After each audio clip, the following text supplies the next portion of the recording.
Hello everyone, welcome to நர்பவி சமையல். இன்றைக்கி கார சட்னி எப்படி செய்யலான்னு பார்க்கலாம்.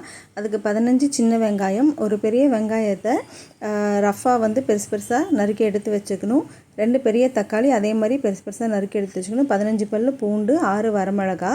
இப்போ ஒரு கடாயை சூடு பண்ணிவிட்டு அதில் 3 டேபிள் ஸ்பூன் எண்ணெய் விட்டுட்டு 1 டீஸ்பூன் சீரகம் போட்டு நல்லா வதக்கிக்கணும். அதோடு சேர்ந்து பூண்டு, பெரிய வெங்காயம், சின்ன வெங்காயம் ரெண்டுத்தையும் ஒன்றா போட்டுட்டு இது எல்லாத்தையுமே ஒன்றா சேர்த்து கிளறி விட்டுக்கணும்.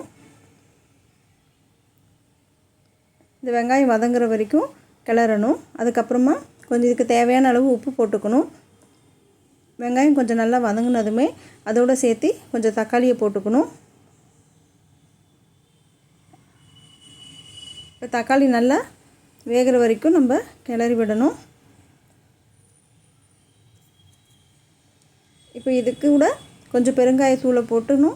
அது கூட வரமிளகாயும் போட்டு நல்லா ஒரு தடவை வதக்கி விட்டுக்கணும். இப்போ ஓரளவுக்கு எல்லாமே நல்லா வெந்து போயிடுச்சு. இப்போ நம்ம அடுப்பை ஆஃப் பண்ணிவிட்டு அது சூடு ஆற விட்டுட்டு இது எல்லாத்தையுமே ஒரு மிக்ஸி ஜாருக்கு போட்டு அது வடை சட்டிலேயே கொஞ்சமாக ஒரு 1/2 கிளாஸ் தண்ணியை விட்டு நம்ம அதை நல்லா வாஷ் பண்ணி இதில் ஊற்றிட்டு நல்லா ஃபைன் பேஸ்ட்டாக அரைச்சி எடுத்து வச்சுக்கணும். தாளித்ததுக்கு ஒரு தாளிப்பு கரண்டியை வச்சுட்டு கொஞ்சமாக எண்ணெய் விட்டுட்டு அதில் கடுகு கருவேப்பிலை போட்டு பொரிஞ்சதுமே சட்னி கூட போட்டோன்னா கார சட்னி ரெடி.